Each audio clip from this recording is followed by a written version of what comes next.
Amiguito, ¿tienes problemas con tu tarea? ¿Tienes dudas que no has podido resolver? ¿Tu maestro dio el tema por visto y te puso una película? No te preocupes, el profesor Dante Salazar resolverá tus dudas. Bienvenidos, yo soy el profesor Dante Salazar y estoy aquí para resolver todas las dudas que sus maestros incompetentes no pueden. El día de hoy recibí la carta del pequeño Benito.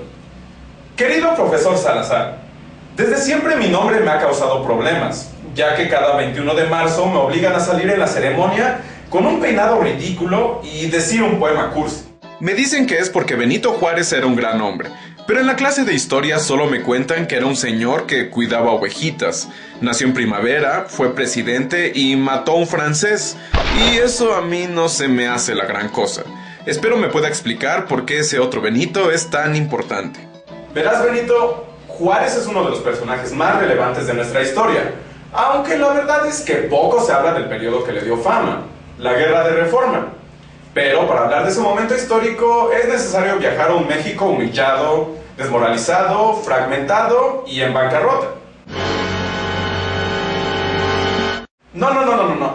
No precisamente. Nos referimos al México de 1847.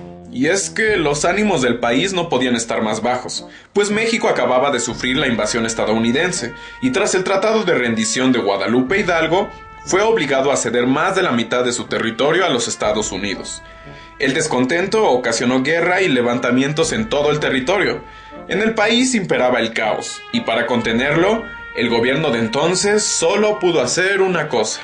La República tiene muchos problemas, solo nos queda llamar al general Santana. Pero señor, Santana es parte de los problemas. Pues, ¿quién mejor para resolverlo entonces? Antonio López de Santana, uno de los personajes más odiados de la historia mexicana. Fue 5 veces presidente, a veces por los conservadores y en otra por los liberales. En cada ocasión causó problemas, perdió la guerra contra Texas y también fue derrotado en la invasión estadounidense. Pero aunque todos lo odiaban, igual iban por él a cada rato. Porque tenía experiencia como presidente, tal vez. Santa Anna, porque es mal presidente, pero no tenemos nada mejor. Santana aceptó volver, pero pronto se convirtió en un dictador, disolvió el Congreso y empezó a poner impuestos ridículos por cualquier cosa. Y en su locura exigió que se le llamara Alteza Serenísima, lo que sea que eso signifique. Disculpe, señor. Cállate, no me interrumpas. Oh, Su Alteza es tan serena. Al mandato de Santana se sumó la presión de los Estados Unidos, que incluso después de la invasión aún deseaban más de tierras mexicanas, especialmente el territorio de la Mesilla, al norte de Chihuahua y Sonora. En realidad no se trataba de un territorio tan importante, pero el hecho de que el mismo hombre que perdió la guerra contra los Estados Unidos se tomara la libertad de vender aún más tierras sin consultarlo enojó a todos, además de que el dinero no sirvió para nada. Pero no se enojen, con los 7 millones de la venta compramos esta bella estatua de mí. ¿Te gastaste 7 millones de pesos en una estatua? Pero no es cualquier estatua, es una estatua bailarina.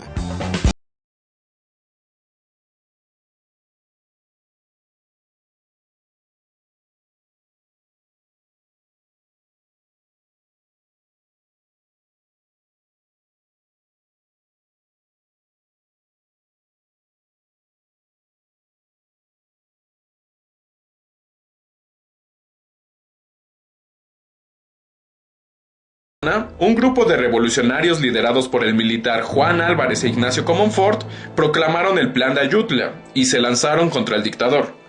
Sí, ya desde entonces existía su obsesión nacional por firmar planes y realizar levantamientos.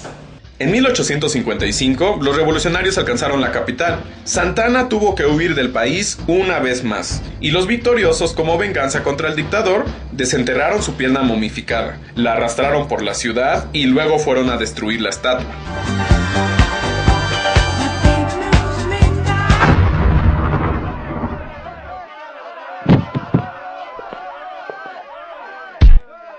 Tras la salida de Santana, Juan Álvarez fue nombrado presidente interino y luego fue sucedido por Comonfort. Ignacio Comonfort encabezó un gobierno de intenciones liberales y uno de sus objetivos principales fue el de reunir a las mentes más brillantes de la política nacional para redactar una constitución que diera rumbo al país.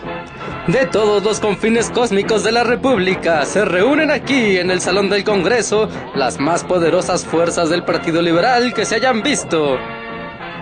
Lerdo de Tejada, Melchor Ocampo, Guillermo Prieto, Benito Juárez y los gemelos fantásticos San y Jaina y su mascota espacial Click. Todos dedicados a luchar por la paz y la justicia de la nación. Los super amigos liberales.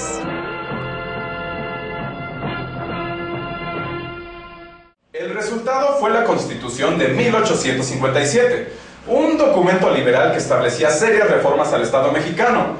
Entre ellas incluían las leyes promulgadas por Juárez y Lerdo que atentaban contra los privilegios de la Iglesia, asunto que obviamente no los tenía muy contentos. No nos tiene muy contentos. La Constitución causó muchos conflictos entre las facciones liberales y conservadoras en el gobierno de Comonfort. Fue ahí donde Juárez empezó a ganar renombre como uno de los más poderosos defensores de las ideas liberales. Y es este el momento de la semblanza solemne del niño zapoteco que llegó a ser presidente. Pero como esa siempre es la parte aburrida, mejor preferimos decirla en una canción. Juárez, el pastorcito Juárez, perdió un borrego y se fue a Oaxaca donde estudió y se volvió presidente. Juárez entró al seminario, no le gustaba, se volvió abogado y luego fue a la ciudad y se hizo presidente. Olvídenlo, ni siquiera así se puede hacer divertido Juárez. Lo único que nos queda es intentarlo con la magia del internet.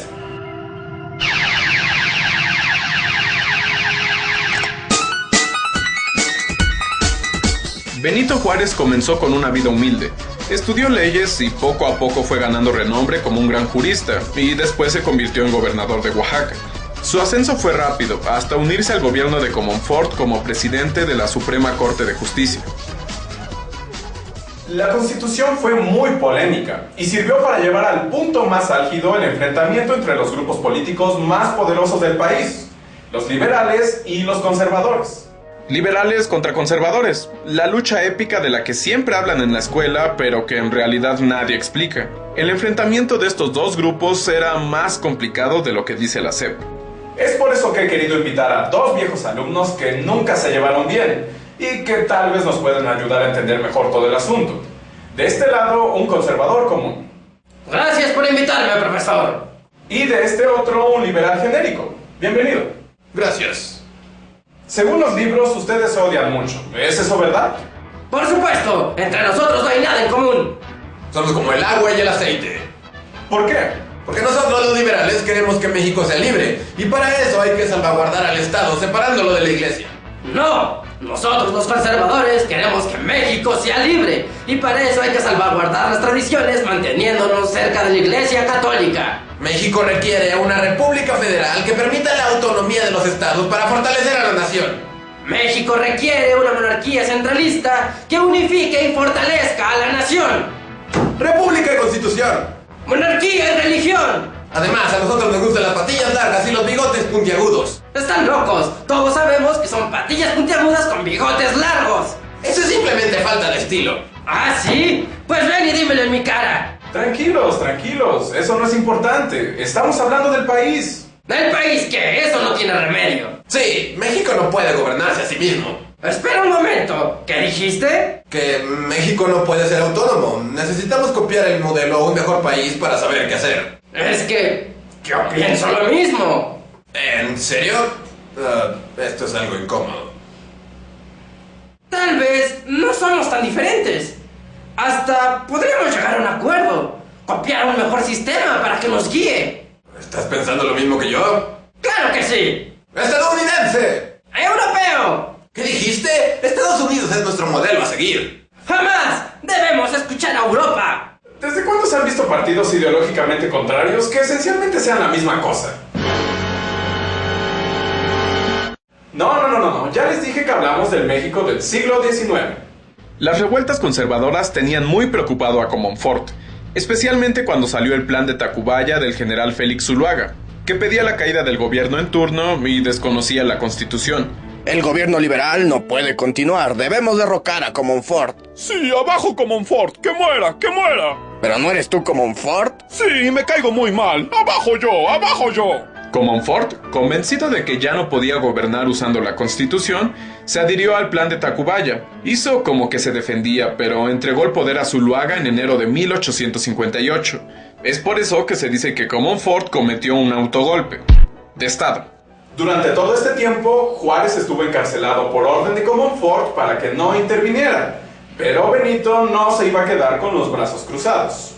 La Constitución del 57 establecía que si el Ejecutivo no podía ejercer, el presidente de la Suprema Corte se convertía en presidente interino, así que técnicamente Benito Juárez era el nuevo presidente. Por lo tanto, había dos presidentes de la República al mismo tiempo. Por fortuna, eso no ha vuelto a ocurrir. Aquello dio inicio a la Guerra de Reforma, dos presidentes legítimos enfrentándose para demostrar quién sería el único gobernante de México. Un título que solo podía ganarse por dos vías, matándose unos a otros o consiguiendo el reconocimiento de otras naciones. Juárez, con su gabinete de liberales, estableció su gobierno en Guanajuato y luego en Veracruz, mientras que los conservadores, ahora bajo el mando del presidente Miguel Miramón, dirigían sus tropas desde la capital. La guerra se convirtió en una carrera diplomática. Los liberales luchaban por el apoyo de los Estados Unidos y los conservadores por el de las potencias europeas. Y no solo era una cuestión de relaciones exteriores, ambos gobiernos necesitaban del apoyo de los extranjeros para pedir préstamos, pues las arcas de la nación estaban vacías. El México de entonces era muy pobre. Bueno, también el de ahora y el de mucho antes. Bueno, ya tienen una idea. La pobreza amenazaba constantemente a liberales y conservadores, al grado de que no les alcanzaba ni para las balas. ¡Oh, Dios! ¡Ahí está Juárez! ¡Dispárenle! Hola. Pero ya no tenemos balas. Pues hagan algo. ¡Arrójenle piedras! Esa era la última piedra. Pero no podemos dejarlo ir. Hay que hacer algo. ¡Sóplenle! El viento no me hace nada. ¡Oh, por Dios! ¡El viento no le hace nada a Juárez! Y ese es el origen de la famosa frase que usamos hoy en día. Porque el viento no le hace nada a Juárez.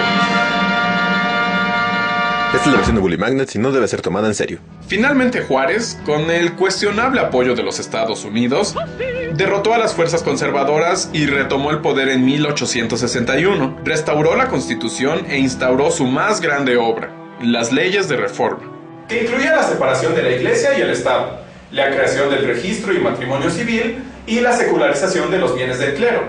Secularizar significa hacer propiedad del Estado lo que antes era propiedad eclesiástica. Ignorantes. Básicamente creaba la identidad jurídica de México. Ya en el poder, Juárez empezó a trabajar en su restauración del país, pero antes de que siquiera pudiera empezar, recibió una triple sorpresa en el puerto de Veracruz. ¡Sorpresa! ¿Es usted el presidente? Sí, el único. ¿No era Monsieur Miramón?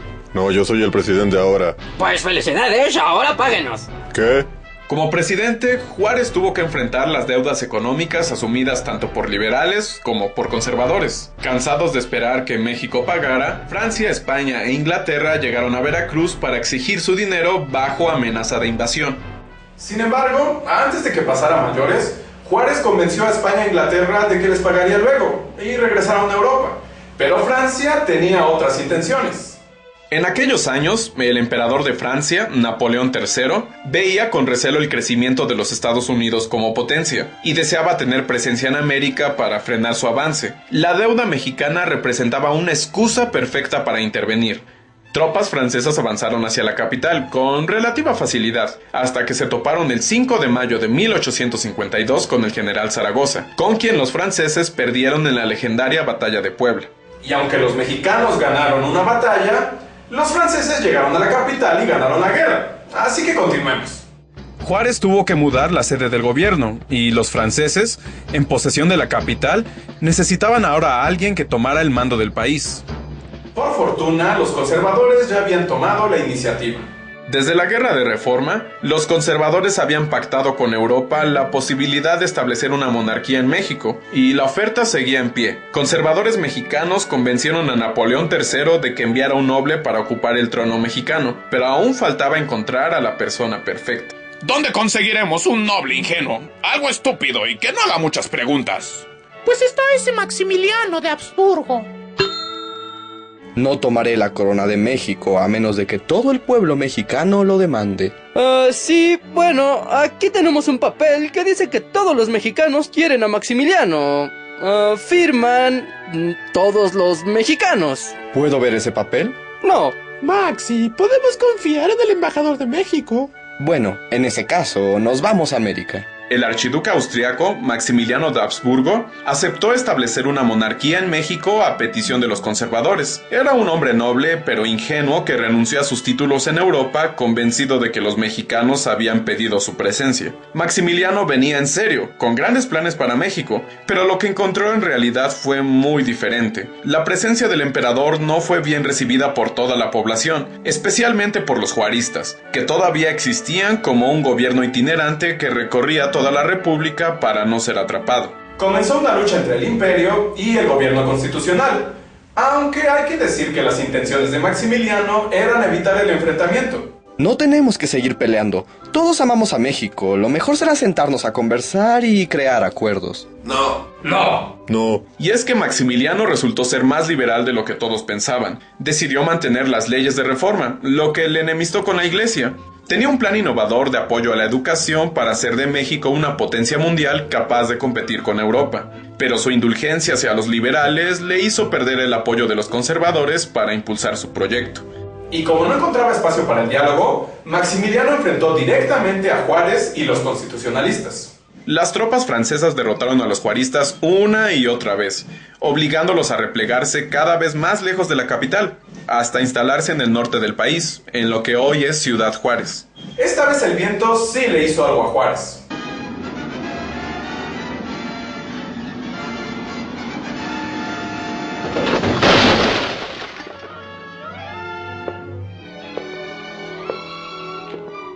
¿Esto todavía es México?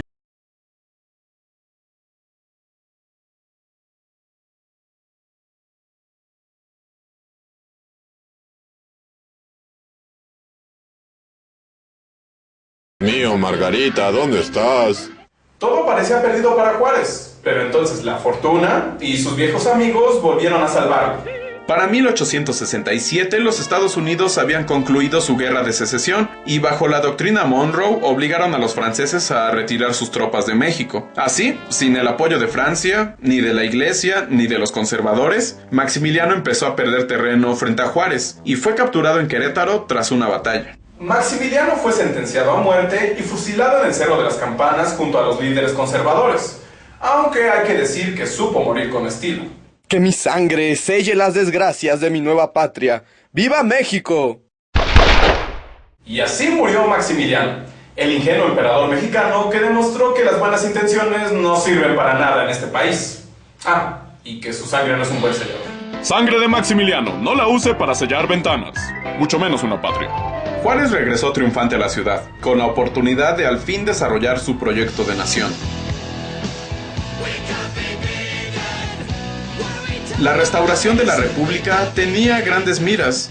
Apoyado en una élite de intelectuales y militares, Juárez trabajó por el progreso del país. Su plan era dar tierra a los campesinos, modernizar México, trabajar en educación y dar garantías a la ciudadanía. Insisto, hablamos del siglo XIX. Sin embargo, las buenas intenciones volvieron a fallar. La realidad de México era distinta al ideal juarista que imitaba el modelo estadounidense. El pueblo no tenía interés en la democracia, ni en los asuntos públicos. La pobreza era el mayor de los males y los vicios de la clase política persistían. ¿En serio? Hablamos del siglo XIX.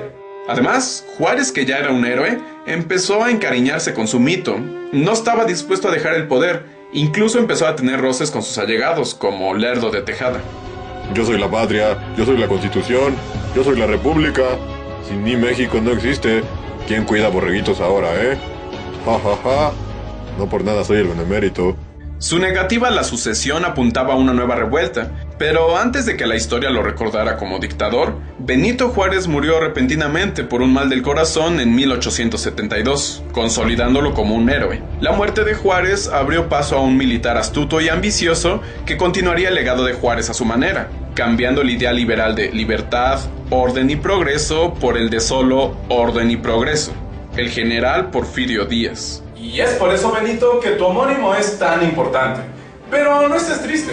Juárez representa el periodo en el que México empezó a cobrar forma como una nación libre y soberana. Fue durante la Reforma que México se consolidó como un país de instituciones fuertes, donde la vida nacional es regida por el derecho, las leyes y la razón. Una nación en la que existe la libertad, los derechos humanos y la justicia.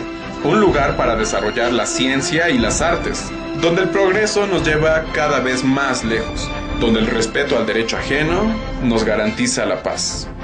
Bueno, no precisamente, pero ahí está León Juárez.